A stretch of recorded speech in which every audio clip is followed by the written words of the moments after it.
Hey everybody, it's Dave with No Chaser, and today's topic is about how recovery is a journey of discovery.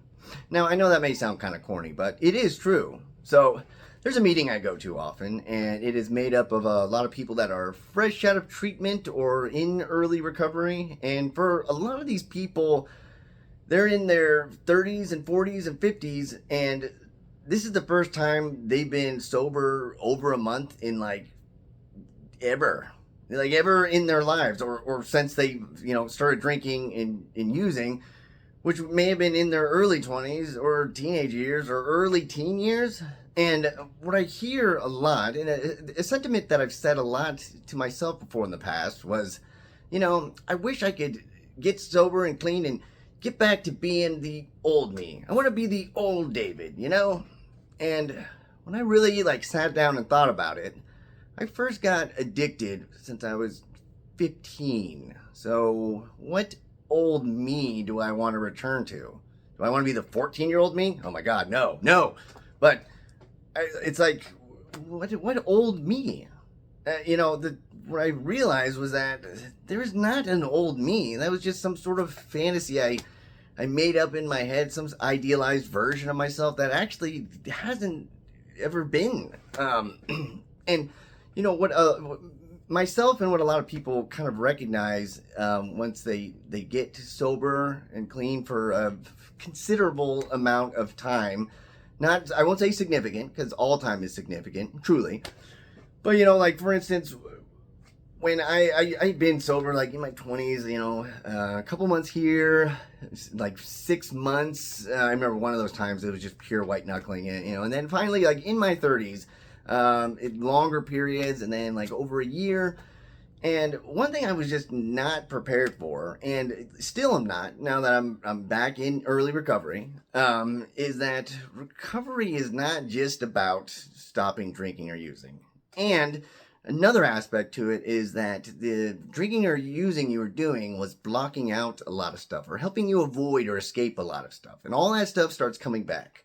And that stuff includes your feelings and emotions. And for a lot of other people, especially if this is your first time, you may have a lot of unresolved trauma or memories or recurring thoughts and emotions you didn't realize were going to keep plaguing you. It could be also stuff that you, the regrets that you racked up when you were in active addiction, and now you got to deal with them, with full high definition, the full clarity of your mind. So, you're doing that. But then, again, if this is your first time, and it's the first time you've been clean and sober since you started, one aspect of it is that, you may have to learn who you are. Now, a lot of people say that your emotional growth stops once you get addicted, and then for however long you are addicted. Now, I get the idea of that. I don't know if I fully agree with it, that it just stops. The truth is that when you're drinking or using, you're still experiencing life. You're still learning things. It a lot of times it can be altered, or your sort of growth is interfered with. And then, yes, at a certain point, for me, the way my drinking and using got to, the emotional growth did stop. But there was some progression, but not as much as I'd like, And I think for a lot of people, that's why when they get clean and sober, they're like, oh my God, I feel like a 30-year-old or 40-year-old teenager. This is crazy. Sometimes early recovery feels like it's a second puberty or something. So you have all these emotions and stuff coming to you. And then added on to that is there's a very good chance you don't know who you are. You really don't, because there was a way that you were living and a way you were being, and choices that were being messed with or completely dictated by your drinking and using. And this includes, by the way, even when you were functioning, even if you were high functioning, there's this, there's a lot of just obvious stuff, you probably didn't learn coping skills, or the coping skills you had that wasn't drinking or using just have atrophied, and so you have to go through that process again. But this topic in particular is beyond all that stuff. This is almost a grander topic about finding out who the F you are. And it is a strange and vulnerable and daunting sort of task at hand, because it's like, what? It feels like you have imposter syndrome just for being like an adult. And, I remember I would have this feeling, and a lot of times I still do, where I just feel like I missed like orientation day on how to be like a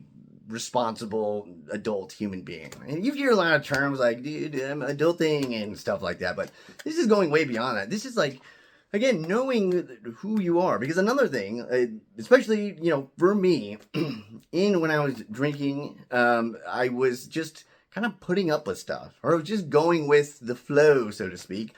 I'd be at a job that I actually hated and didn't realize. I would be in a relationship that was dying or just toxic and just kind of just hanging in there, and so I was not a lot of the experiences I was going through just either intoxicated, or in my case, a lot of times during my late 20s and then into my early 30s, I was not drinking as much, it would be sobriety with these relapses. But, it was this process of rebuilding and stuff. And there was a few times where I hit like a good sort of, I was on the path and I was getting farther. And then the real sort of discovery was coming on, and you start learning things about like what your values like actually are, what your morals actually are, like what, you're really made of, so to speak. I mean, and one of the biggest things is that what you like want out of life, what will actually give you meaning and purpose. One thing I just still struggle with, and super struggled with, though, was that I remember I was sober for a while, and then I started in a master's program. And it was in mental health counseling, because a lot of my life people said, you'd be good at that, you should do that. And I would just think, okay, yeah. And that's basically what I was going off of, because for so long I'd been directionless. And so I just kind of like looked to others for some sort of direction, and I was doing it, and after a lot of money and time, I was doing well in it, but it didn't matter, because I was like, oh no, I don't think I actually want to do this. Ugh. And the problem is that it felt like something I should have learned a long time ago. However, there was a little bit busy with something else. So there's things you can come across with stuff like that. There's learning. I mean, this goes down to things like learning what, I don't know, your like love language is, or learning what your hobbies and interests actually are, like things you want to do that is not because you're drinking. Like I learned a lot of stuff. I was just like, oh, I only like this because I drank during it. Otherwise, this sucks. And this process, again, it's also on a much deeper level. You learn kind of, you learn what your, not just, I don't want to say weaknesses, but things that you struggle with more than other people. And then also, though, strengths that you have. Like this could go down to skills. It could go down to sort of mental and emotional habits. And a lot of it, too, again, it gets mired in, there could still be addictive thinking or addictive behavior. One thing I realized too is that when we get sober, it's not like I get a super version of me. I just get me, just, plain old me, an improved version of me, but me. And that was one of the things, is that I thought recovery was always just, it's all about being a better me, but it was really about being a different me. Or, I mean, honestly, being me. Because I was just, the path I was on, it wasn't mine. It was chasing this addiction, or rather being pulled by it. And I wasn't experiencing and processing life the way I was supposed to. And so, for me, a lot of times it feels like, dude, I have so much ground to make up. And there feels like I need to be part of the accelerated program for life. But it does not work that way. You cannot just like force feed growth in the way that you want to and just become who you are faster, no matter how hard you try. And that was just, like I said, it's daunting. And again, like vulnerable too, because if you just feel like, man, I don't know who I am, that lost. And it's like, I was like, man, I felt lost in my addiction, and now I feel like even more lost right now. Things may be better, but I feel more lost. And again, all of this stuff You have the full clarity of mind. There's nothing to distract you. There's no like easy way to get relief or to escape from it, the way that you wanted to. And again, on top of that, you're having to get a lot of practice using coping skills that you haven't used in a while or have ever used. And so you're a beginner and amateur at that. And so then on top of that, I mean, this is bad, but I mean, just being honest. And then on top of that, you do have post-acute withdrawal symptoms that you're also dealing with, and that, can be up to 2 years of dealing with it. And so there's a lot of stuff that's in this. I mean, it's all worth it, of course, but I mean, it's good to be mindful of these things that start to occur, like the fact that you're like, oh, these are my preferences. These are boundaries I need to set. These are actually my goals. These are my real interests. And this is how I really feel about people or life, or I'm still figuring it out. I mean, again, this stuff takes a long time to figure out. Now, the good thing about recovery is that working a true program of it, no matter what it is, it's like a good recovery program. A lot of them have the same sort of principles and ideals and the things that you pursue. Things like selflessness or selfishness in a good way, self-advocacy, being courageous, being disciplined, being persistent. It's in a way this sort of what could be a curse could be a gift, because being in this program, having to do these things to save your life, maybe it made you a better person that you were going to be, because you wouldn't have had to do these things to save your life. You could have just kind of coasted along or something. So, I mean, there is that added plus. But going back to it, I mean, it's like, yeah, if you don't know who you are, don't worry, you are not alone. And even if you're in your 50s or whatnot and you don't know who you are, still, it's not alone. And you know what?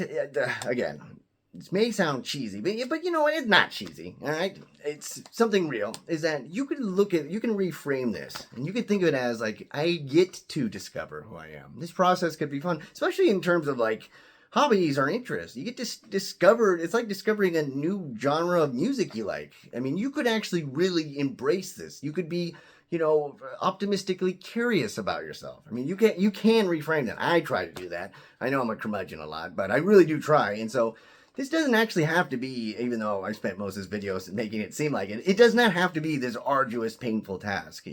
Growth can be very fulfilling in the process of it too. So, with that being said, if you like this video, hit subscribe if you want to. In the description, I have a lot of stuff. I have the confidential email where if you want to, if you have a question or you want to just say what's up, or if you have an idea for a topic, I've done, a couple of those just per request. My podcast that I co-host is in there as well, as long as a link to my book and all that good stuff. Other than that, be well.